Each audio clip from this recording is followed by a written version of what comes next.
So ನಮಸ್ಕಾರ. ನಾವು ಇವತ್ತು ಈ ದಿನ ನಾವೆಲ್ಲಿ ವೈದ್ಯಕರು ಪೂರ ನಮ್ಮ ದೇಶದಲ್ಲಿ ಆಮೇಲೆ ಬೇರೆ ವಿದೇಶದಿಂದ ಎಲ್ಲ ಬಂದು ಸೇರಿರೋದು ಏನು ಚರ್ಚೆ ಮಾಡಲಿಕ್ಕೆ ಅಂದರೆ, ನಮ್ಮ ಭಾರತ ಏನಿದೆ ಸಾಕಷ್ಟು ಆ್ಯಂಟಿ ಮೈಕ್ರೋಬಿಯಲ್ ರೆಸಿಸ್ಟೆನ್ಸ್ ಅಂದರೆ ನಾವು ಸಾಮಾನ್ಯವಾದಂಥ ಒಂದು ಆ್ಯಂಟಿಬಯೋಟಿಕ್ಸ್ ಉಪಯೋಗಿಸಿದ್ರೂ ಅದಕ್ಕೆ ಪೇಷಂಟ್ಗೆ ಸೂಕ್ತವಾದಂಥ ಒಂದು ರೆಸ್ಪಾನ್ಸು ಬರ್ದಿರೋಂಥ ಒಂದು ಸಿಚುವೇಶನ್ ಆಗಿದೆ. ಏನಕ್ಕಾಗಿದೆ ಅಂದರೆ, ನಾವು ಸುಮ್ಮನೆ ಏನು ಜ್ವರ ಇದ್ರೂ ಒಂದು ಆ್ಯಂಟಿಬಯೋಟಿಕ್ ಕೊಡ್ತೀವಿ. ಸೊ ವೈದ್ಯಕರಿಂದ ಅದನ್ನು ನಾವು ಸ್ವಲ್ಪ ನಿರ್ಬಂಧಗಳನ್ನ ಹಾಕ್ಕೊಂಡು ಯಾವಾಗ ಸೂಕ್ತವಾಗಿರುವಂಥ ಕಂಡೀಷನ್ಗೆ ಕೊಡಬೇಕು, ಬರೀ ಆ ಥರದ್ರಲ್ಲಿ ಮಾತ್ರ ಕೊಡಬೇಕು, ಸುಮ್ಮನೆ ಕೊಡಬಾರ್ದು. ಅದು ಒಂದು ನಮ್ಮ ಕಡೆ ಪ್ರೊಸೆಸಸ್ ಇದೆ, ನಾವು ಅದನ್ನು ಅಳವಡಿಸ್ಕೊತಾ ಇದೀವಿ. ಬಟ್ ಮೀಡಿಯಾ ಮೂಲಕ ನಾವು ಏನು ಹೇಳಲಿಕ್ಕೆ ಬಯಸ್ತೀವಿ ಅಂದರೆ, ಪೇಷಂಟ್ಗಳೂ ಅಷ್ಟೇ ಸುಮ್ಮನೆ ಜ್ವರ ಇದ್ದರೆ ಮೆಡಿಕಲ್ ಶಾಪ್ಗೆ ಹೋಗ್ಬಿಟ್ಟು ಒಂದು ಆ್ಯಂಟಿಬಯೋಟಿಕ್ ಕೊಡಿ ಅಂತ ಬಿಟ್ಟು ಆ್ಯಂಟಿಬಯೋಟಿಕ್ ತೊಂತಾರೆ. ಇದನ್ನು ಓವರ್ ದ ಕೌಂಟರ್ ಅಂತಾರೆ. ಸೊ ಈ ಸರ್ಕಾರ ಇದೆಲ್ಲ ಗಮನದಲ್ಲಿ ಇಟ್ಕೊಂಡು 2017 ಈವನ್ ಈಗಲೂ ಒಂದು ಬ್ಲೂ ಪ್ರಿಂಟ್ ಅಂತ ಹಾಕೊಂಡಿದ್ದಾರೆ, out patient prescription in India. ಅಂದರೆ ಸುಮ್ಮನೆ ಫಾರ್ಮಸಿ ಶಾಪ್ಗೆ ಹೋಗ್ಬಿಟ್ಟು ಆ್ಯಂಟಿಬಯೋಟಿಕ್ಸ್ನ ಡಿಸ್ಪೆನ್ಸ್ ಮಾಡಬಾರ್ದು ಅಂತ, over the counter antibiotic. So ಈ ಒಂದು ಮಾಹಿತಿನ ಮೀಡಿಯಾ ಮೂಲಕ ನೀವು ತಿಳಿಸೋದು ಭಾಳ ಒಳ್ಳೆಯದು. ಸೊ ಯಾವುದೇ ಒಂಥರದ ಆ್ಯಂಟಿಬಯೋಟಿಕ್ನ ಸುಮ್ಮನೆ ಅವರಷ್ಟು ಗೌರೇ ತೊಗೊಂಡು ಮೆಡಿಕಲ್ ಶಾಪಲ್ಲಿ ತೊಗೊಳೋದ್ರಿಂದ ಅದರಿಂದ ಅಪಾಯ ಹೆಚ್ಚಾಗುತ್ತೆ. ಅಪಾಯ ಏನಂದರೆ, ಮುಂದೆ ಬರೋ ಪೀಳಿಗೆಗಳಿಗೆ ಆ ಆ್ಯಂಟಿಬಯೋಟಿಕ್ಕು ಕೆಲಸ ಮಾಡೋದಿಲ್ಲ. ಇದು ನಾವು ICU ಅಲ್ಲಿ ಪ್ರತ್ಯೇಕವಾಗಿ ನೋಡ್ತಾ ಇದ್ದೀವಿ. ನಾವು ಸಾಮಾನ್ಯವಾಗಿ ಕೊಡುವಂಥ ಆ್ಯಂಟಿಬಯೋಟಿಕ್ಗಳು ಗುಣ ಆಗೋದನ್ನು ರೆಸಿಸ್ಟೆನ್ಸ್ ಅಂತ ಬೆಳ್ಕೊಳುತ್ತೆ. ಈ ಕ್ರಿಮಿಗಳು ಏನಿರುತ್ತೆ ಭಾಳ ಬುದ್ಧಿವಂತ, ಸೊ ಅದು ಮ್ಯೂಟೇಷನ್ಸ್ ಅಂತ ಆಗಿಬಿಟ್ಟು ಸಾಮಾನ್ಯವಾಗಿ ರೆಸ್ಪಾನ್ಸ್ ಆಗೋದಿಲ್ಲ, ಯಾಕಂದರೆ ಜೆನೆಟಿಕ್ ಮ್ಯೂಟೇಷನ್ಸ್ ಅಂತ ಆಗುತ್ತೆ. ಸೊ ಆವಾಗ ನಾವು ಹೈಯರ್ ಆ್ಯಂಟಿಬಯೋಟಿಕ್ಸ್ ಕೊಡಬೇಕು. ಸೊ ಈ ಹೈಯರ್ ಆ್ಯಂಟಿಬಯೋಟಿಕ್ಸು ಸಾಕಷ್ಟಿಲ್ಲ ಮುಂದಕ್ಕೆ. ಸೊ ಇದರಿಂದ ದುರ್ಮರಣಗಳು ಹೆಚ್ಚಾಗ್ತಾ ಇದೆ. ಈಗ 3rd leading cos of death ಇದೆ, ಅಂದರೆ 7 lakhs ಡೆತ್ ಆಗ್ತಾ ಇದೆ worldwide. 2050 this will be the leading cause. Like ಈಗ cancer maximum number of deaths. 2050 this resistance ಅಂದರೆ ಇನ್ಫೆಕ್ಷನ್ ಬಂದರೆ ನಮಗೇನು ಒಂದು ಟ್ರೀಟ್ಮೆಂಟ್ ಅನ್ನೋದು ಇರಲ್ಲ, ಆ್ಯಂಟಿಬಯೋಟಿಕ್ಸ್ ಇರೋದೇ ಇಲ್ಲ. ಅಲ್ಲಿ ಯಾವುದು ಹೊಸ ಆ್ಯಂಟಿಬಯೋಟಿಕ್ಸ್ ಹೆಚ್ಚಾಗಿ ಬರ್ತಾ ಇಲ್ಲ, ಯಾಕಂದರೆ ಸಾಕಷ್ಟು ರಿಸರ್ಚ್ ಆಗಬೇಕಾಗತ್ತೆ. ಆಲ್ಮೋಸ್ಟ್ ಒಂದು 5 ರಿಂದ 10 ವರ್ಷ ಆಗುತ್ತೆ ಹೊಸ ಆ್ಯಂಟಿಬಯೋಟಿಕ್ ಬರೋಕ್ಕೆ. ಸೊ ನಮ್ಮಲ್ಲಿ ಹೊಸ ಆ್ಯಂಟಿಬಯೋಟಿಕ್ಗಳು ಹೆಚ್ಚಾಗಿಲ್ಲ. ಸೊ ಹಾಗಾಗಿ ಮುಂದಕ್ಕೆ ಭಾಳ ಇದರಿಂದ ನಮಗೆ ತೊಂದರೆ ಆಗುತ್ತೆ.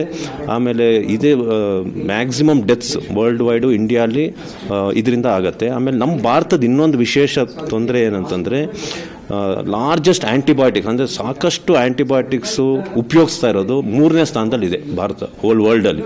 ಇದು ಭಾಳ ಅಪಾಯಕರ, ಇದು ಒಳ್ಳೆಯದಲ್ಲ. ಏನಕ್ಕೆ ಉಪಯೋಗಿಸ್ತಾ ಇದ್ದಾರೆ ಅಂದರೆ, ಇದಕ್ಕೆ ಪ್ರೋಟೋಕಾಲ್ಸ್ ಅಂತ ಸರ್ಕಾರ ಮಾಡಿದೆ.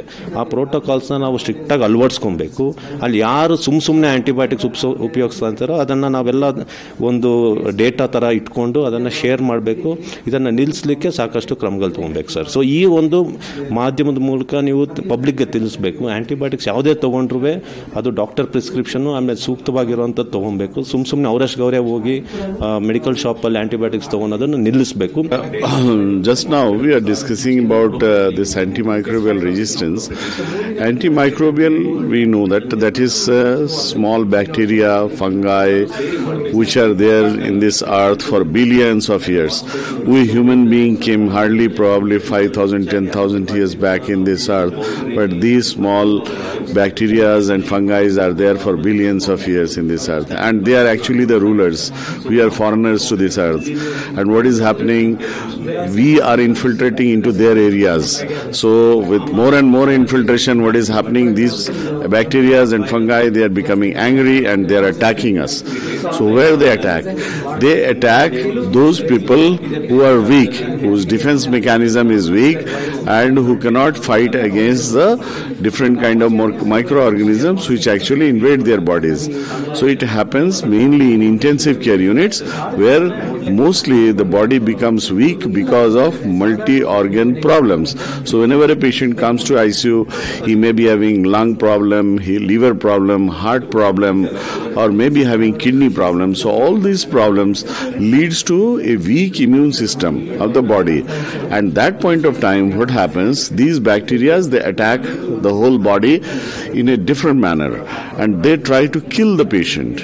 And what happens? That we have to use some good antibiotics to save the life of the patients. And unless until we have very good antibiotics, we won't be able to save the life of those patients. So what is happening currently, that these bugs which are actually invading the weak immune system of any patients, they eat those antibiotics and they become resistant to those antibiotics, and usually those antibiotics, they don't work. And that is our problem. So day by day, with the passage of time, we are limited with the number of antibiotics. We have very limited number of antibiotics. And what is happening with more and more use of these antibiotics, these antimicrobial organisms, they are becoming resistant. So they develop resistance. Once they develop resistance, and again if you take the antibiotic, it will not work and the patient will die. And that is why it is a big concern today. As I said, almost 12 to 15 lakh people die every year because of antimicrobial resistance. And this data is going to increase. By 2050, it is said almost 10 million people, almost 1 crore people will die because of this antimicrobial resistance. So what is our job as a doctor? What we discuss here, that how to use and how to save antibiotics properly, so that in future we remain with something that when patients become too sick, that we are where the situation becomes worse, we have something to save the life of these patients. So how to avoid this generation of antimicrobial resistance, that is the most important thing. And for that we discussed although that there are what are the processes, how we can control this resistance mechanisms which is created by bacteria. Okay?